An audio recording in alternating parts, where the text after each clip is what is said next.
Hello and welcome to another segment of Open House here at Community Media. I am Raymond Galker, and this is the show where we open our doors here at Community Media and invite people from our area, our community, who do outstanding things for the community.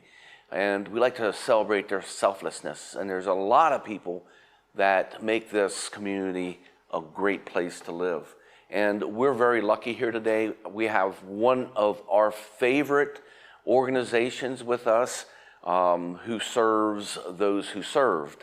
We have Roots for Boots, and we have Christy Lucas, who is the founder, president, CEO, but most importantly, the General, the General Lucas. So welcome, Christy. Thank you so much for having me, especially for this segment. This segment is very special. It is. It's a theme is Memorial Day. We have Memorial Day, yes. See, I tried. Boy, I hope you just keep that one in there, Mark. We have Memorial Day coming up, and you have two individuals here to help us celebrate this concept. We have Chad Reynolds, and we have Lyndon Sampang. Right. Okay. Cool. So Memorial Day started right about the time of the Civil War, Right. and it actually was called Decoration Day, and they would decorate the graves of the fallen. Right. So, what does Memorial Day mean to you? Well, to me, Memorial Day is twofold. So it's more of a solemn holiday. So we definitely want to honor the fallen. That's what it's about.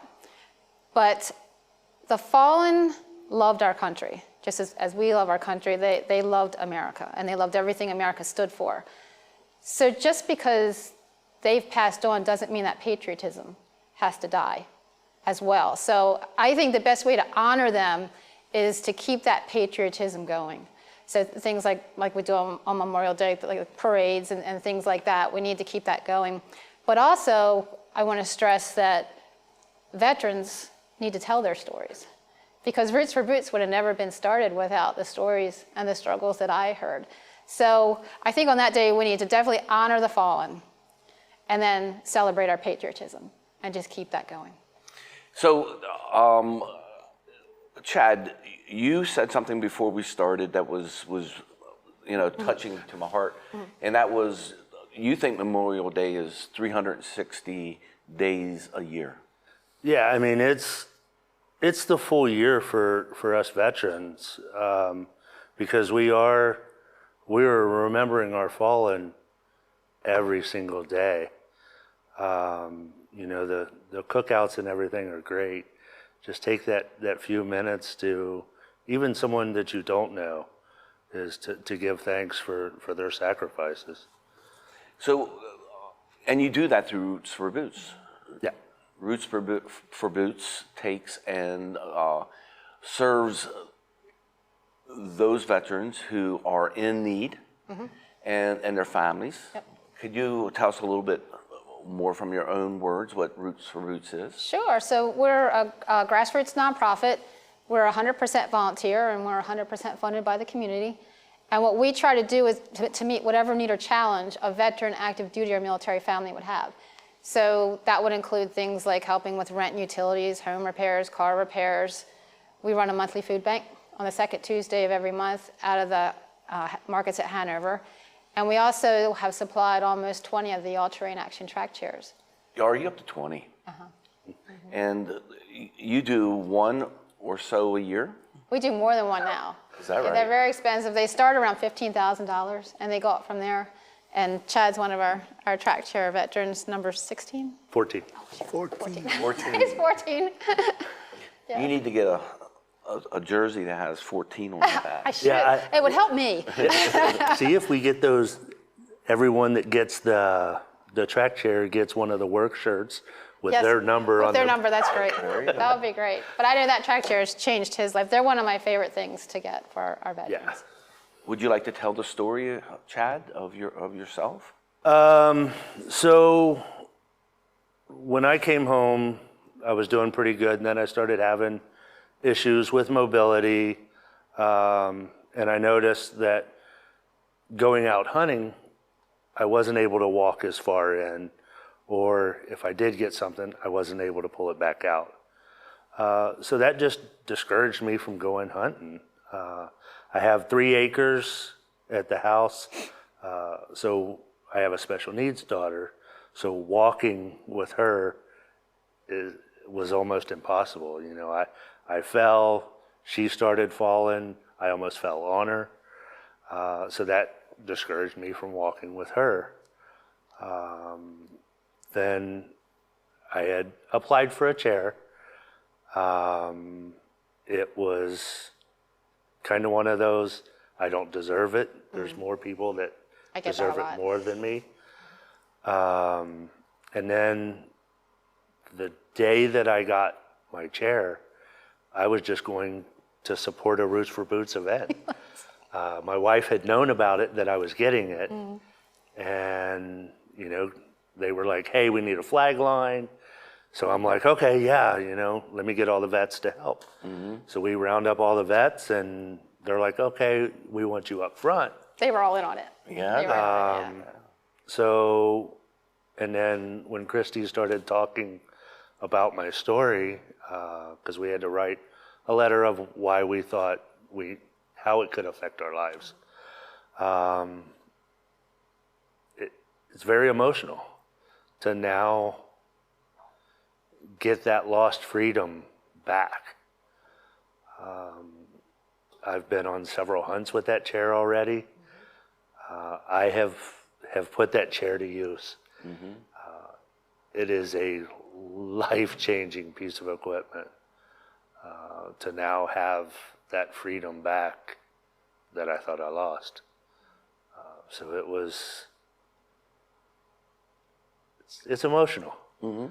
And that day, we totally surprised him. I think you were totally shocked. Yeah, And I had him right up front holding the Army flag.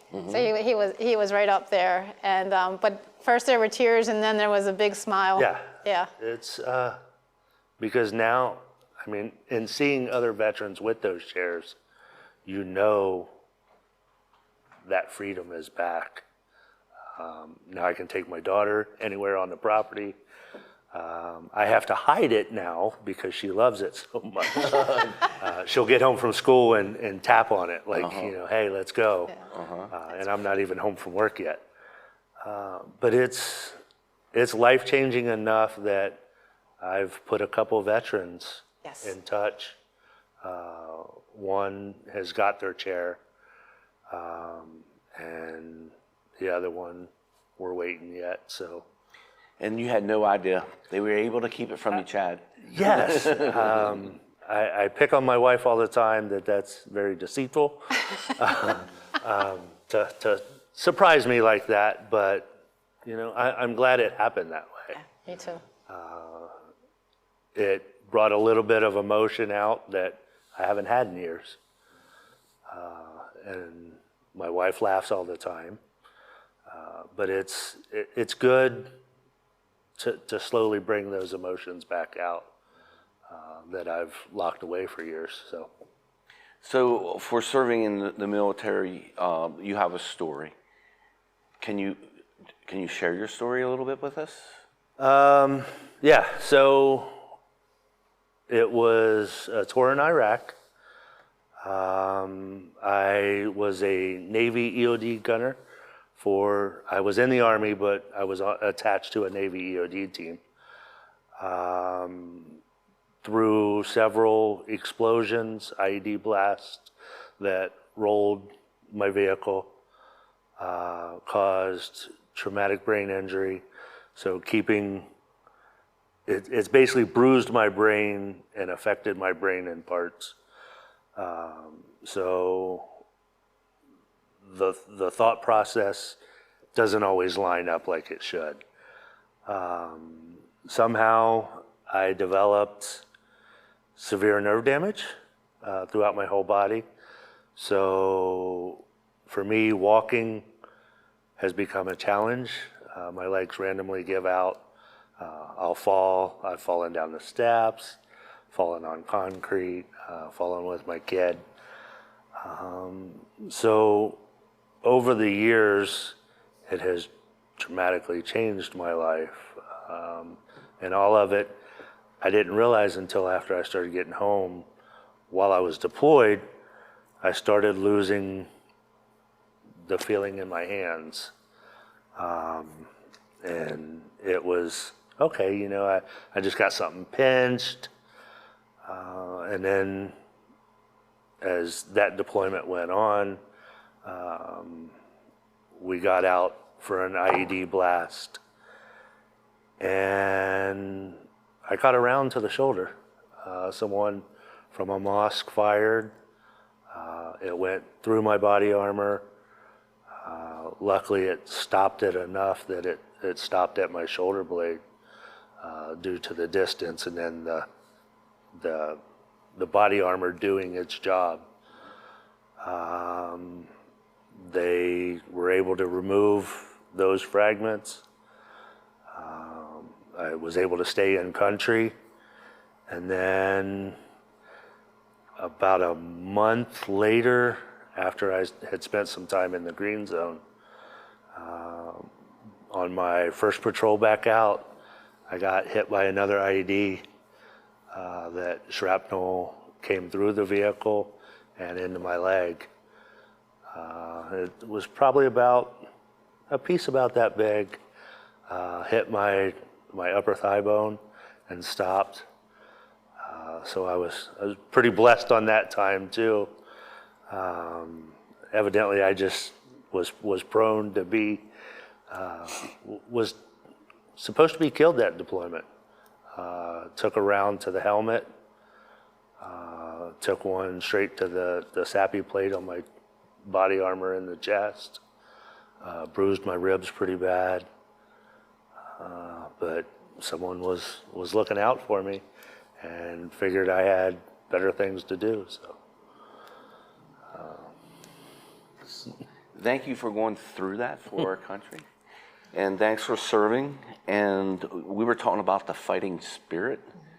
Can you explain what that conversation was about? The fighting spirit, Oh, sure. the need to drive on.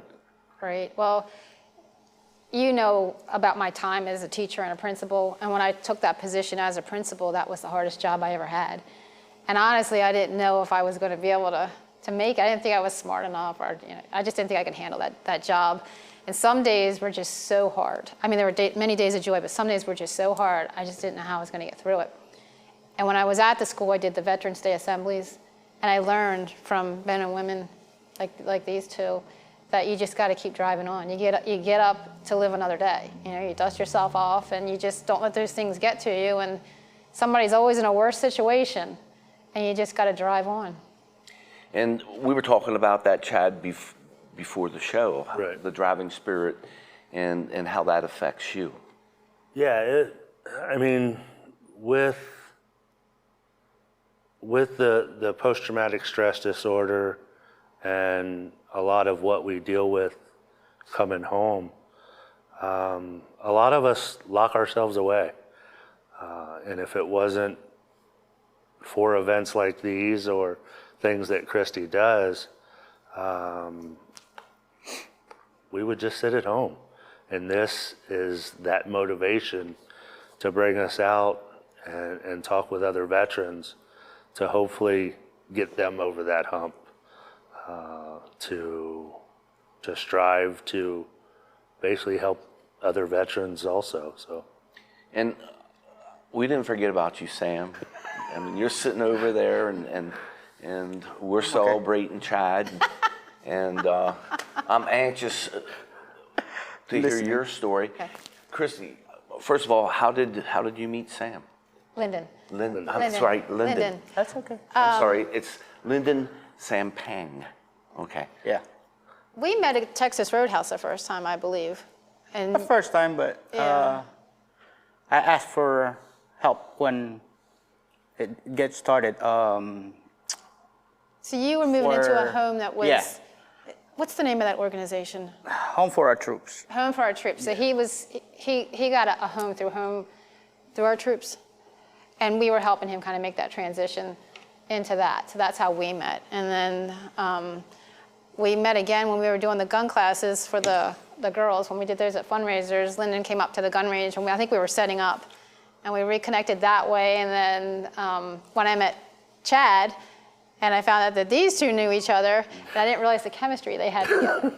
So now whenever I have to go into a school or I have to do a talk and they want me to bring veterans with me, these two are just phenomenal because they have great chemistry together, and I know.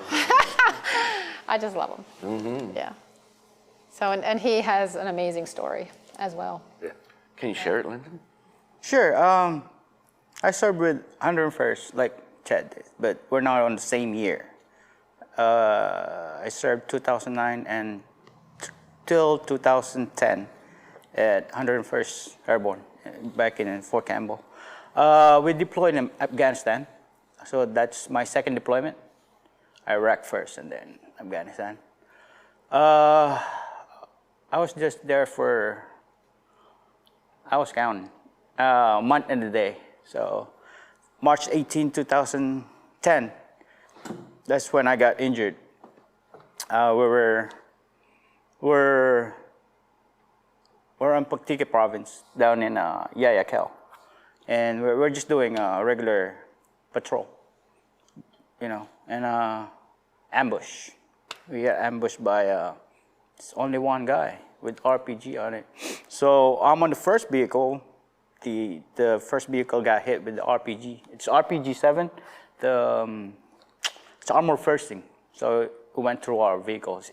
Our vehicles is MRAP. You still remember those? The big truck. Yeah. They call it. So it got struck, and the armor, the piercing itself went to the vehicle.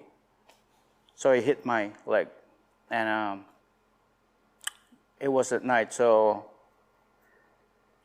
and I felt it. So everybody's yelling, "We got hit! We got hit!" Because our vehicle stopped. Once we assess everything out, I felt something on my, I'm feeling kind of losing my energy or something. I didn't know I was bleeding, so I was bleeding bad. So I tried to get up, try to grab my weapon, because we have to get down. And I can't even get up. So, and after that, I checked everything out. I'm like, oh, okay, My foot is on the other side of the, it's on my left side, where I was just sitting down. I'm like, oh my God, what's going on? So I said, hey, not Doc, hey, Sergeant, it was on the front, and then I said, Sergeant, I got hit. And that's when they called my platoon leader and our medic. So, but my blood, I kept losing blood because nobody's taking care of me. They're all yelling, they got hit too. So what I did is, I guess it's the training wise. So what I did is I took my belt out, put a tourniquet on my own. And after that, we assessed everything. We went back to our barracks. And after 20 minutes, the medevac came. And there is no morphine for 20 minutes because we ran out. I was hurting. I was really hurt. I didn't lose my consciousness. I was awake every time. And the funny thing is, it's not funny, but I asked the medic if he still got a morphine. He said no, Sergeant. He said, I got Tylenol or morphine. So give me those. Yeah, give me those. So I took them. And after that 20 minutes, medevac came. I grabbed the medic, the nurse. We call the medic doc. I like a nurse. So I grabbed him, hey doc, I need morphine. So I fell asleep, woke up in the hospital in Fab Sharana, Afghanistan. I woke up there trying to assess everything to me. I said, those emergency lights, they're bright. So I woke up, all I see is The shadow, and then the bright light. I'm like, oh, I'm dead. And one of the captains said, no, you're not. You're fine.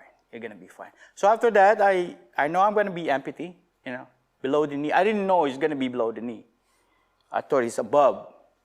Once I got to stateside in Walter Reed, I was there for 2.5 years, getting out and rehab. I told my prosthetist that in 2 months I'll be walking, in 4 months I'll be running. I did all those, but PTSD and a lot of surgery that I need to go through again because they had to save the knee. So they took a muscle, they call it muscle transplant. So they took my lats to save my knee. I mean, it's better for me because once you're above the knee, you cannot do anything like squatting or, running. It's kind of hard when you don't have a knee. So I did run, but after all those setbacks, the PTSD, I thought doing something, but since my wife is there and she's not in the United States before, she was in Philippines. So what happened is Michelle Obama went to my room and talked to me about it, and she said hi. She's visiting most of the wounded warrior. So she asked me what can I do, what she can do for me. I said, I want my wife in the United States. So they took her name out, senator in Alaska. I'm from Alaska. Senator from Alaska called me back and, hey, your wife's gonna be here. So I don't believe it, I'm like, nah, whatever. So after 2 weeks, they did it. Michelle Obama brought my wife here to be with me. So that's the story of my life. And we could say, I'm sorry you had to go through that. We could say thank you, but to me, how do you really? Yeah, there are no words. There really aren't any words. How do you really express the gratitude that you guys have from us for what you've done? And there's the organization Root for Boots. Mm-hmm. Is the best way that I think helping your organization to say thank you to these individuals, because you serve those who served. Yes. So, and we say at Roots for Boots, I never served, but this is my way of serving my country. So you can serve your country in different ways, and we ask people to use their gifts, talents, and resources to help us. And how did you said you asked for help then? Yes. I was in my old house, and the VA wasn't. I was working, I just work, and my wife doesn't, and the VA didn't start paying me. So I got mortgage, I got cars. So I heard Roots for Boots, they're helping out. So I reached out for Christy. So how long have you had a relationship with this organization? The first year I asked for help, that was a long time ago. Yeah. And then I saw her once. Every time we see each other, I say Yes. hi. But since you got your That's got your track chair, And now we that's can when get I in the started schools. Yeah. back. Yes. Talk to Christy again. Yes, and now you're giving back. You're continuing to serve your country through what you do. Right. For I us. asked her, what do I need to do to give back? So Yes. I tried to help her out. Yes. So we have Memorial Day where there's individuals like yourselves who the experience took their life. They're great patriots. And as you said, they would want us to serve for them, To honor them in to some honor way. them through service. And that's what your organization does. So how can people support you? How can they help Roots for Boots to honor individuals who, as Chad said, you come back and you're not full. Part of you is missing, either mentally, emotionally, or physically, possibly even spiritually, you know. So how can people help you? Well, there's a bunch of different ways. So I mentioned our food bank that we have the second Tuesday of every month. So we're always looking for people to do food drives for us. We have close to 200 veterans that come through that. On a regular basis? Every month, the second Tuesday of every month. So once we deplete our non-perishables, we got to build that back up, but I've only got about 3.5 weeks to do it. So we always ask businesses, schools, neighborhoods, individuals to organize food drives for us. So if you're having a barbecue or something like that, the ticket to your barbecue is some non-perishables. And then you can drop them at the markets at Hanover. They have a bin there for us. You can always donate at our website. It's just rootsforboots.com. You can do that. You can use your own gifts and talents and resources to help us, whatever those might be, to have a fundraiser. You know, do your own fundraiser to help us out, or just volunteer. Do what you can. You know, some people might not be able to do things monetarily, but they might be able to do a neighborhood food drive. We had one person hang grocery bags on the doorknobs of each of their neighbors with a list of our non-perishables, and then she went back and collected all the bags. I think she had a note in there of when they're going to be picked up, and she completely filled and overflowed our donation container, and it's on a big skid, so it's not like a little container. So there's different ways, and I always tell people to be creative, you know. Be creative, and if they wanted to get in contact with you, Christy, they could always just go to your website. Yes. rootsforboots.com and make contact through there. All our contacts on there. Okay, and there's various things that you do throughout the year to raise funds. You must be raising a lot of funds. I mean, I remember when you were fighting to give one track chair away. Now you're up to 20. 20. Yeah, and then given. we're exceeding that, yes. We'll probably exceed that this year. And this year you will have given away 2? Probably more than that. But this community is very generous, especially when it comes to our military. And I mean, that's another way you can honor someone who's fallen on Memorial Day, is to make a donation. And you can tag it for something. So you can tag it for a track chair, you can tag it for our food bank, whatever you want. So being creative, you know, you could have a cookout. And at the cookout, try to get people to sponsor your mission, and then share the proceeds. So you have a Memorial Day ride that comes up? Yes, the Jeremy Redding Memorial Ride's coming up on the 28th. That's the Sunday before Memorial Day. It assembles at the South Hanover Wise markets there. You'll see us all gathered there in the parking lot. I think last year we had, was it over 200 bikes? Yeah. It was incredible. The weather was beautiful. That one we gave a Marine a motorcycle that we turned into a trike for him. So he was having issues with mobility, so that's another thing we do. Okay. So, and that was a beautiful day. So come on out for that. The activities start around 9, the ride takes off at 1 o'clock. Okay. And that's something that takes place every year. Okay.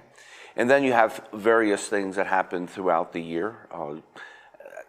Sometimes you have people who their talent is to make things, and they make art and they sell it and things like that. And they can learn more about that on your webpage. Sure. Okay.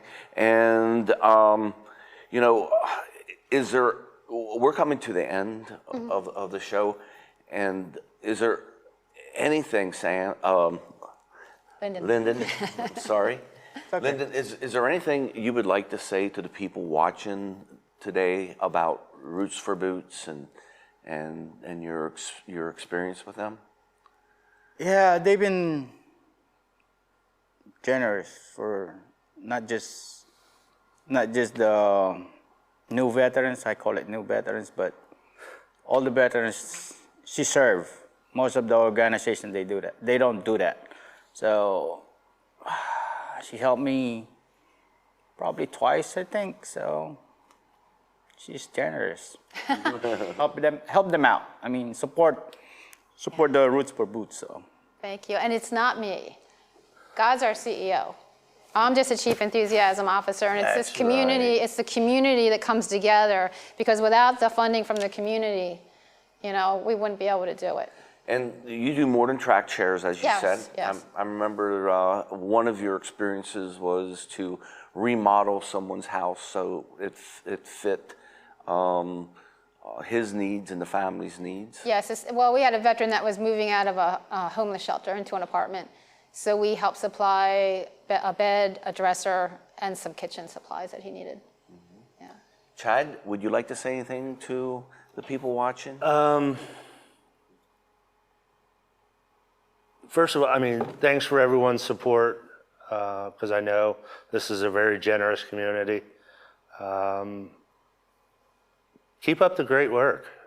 Support Roots for Boots, and if you're out at an event, come say hi. We would love to talk to anyone, and just keep up the great work.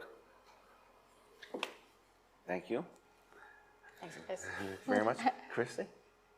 Well, I guess with Memorial Day coming up, I just want to remind everyone to encourage your family members and your friends who have served to tell their stories. Even if they're hesitant about it, I think it's important. And even if they don't want to tell their stories verbally, have them write their stories down. I think that's important, and that's one of the ways that we pass that patriotism on that I talked about earlier. One of the greatest ways to honor our fallen is to love our country as much as they did, and to show that patriotism. Thank you so much for taking the time to come in and share your stories. And thank you so much, General, for everything that you do, General Lucas. And thank you for taking the time to watch this segment of Open House. And we encourage you to get on the website, look at Roots for Boots information, what they all do. And if you have a special talent, and share it through Roots for Boots.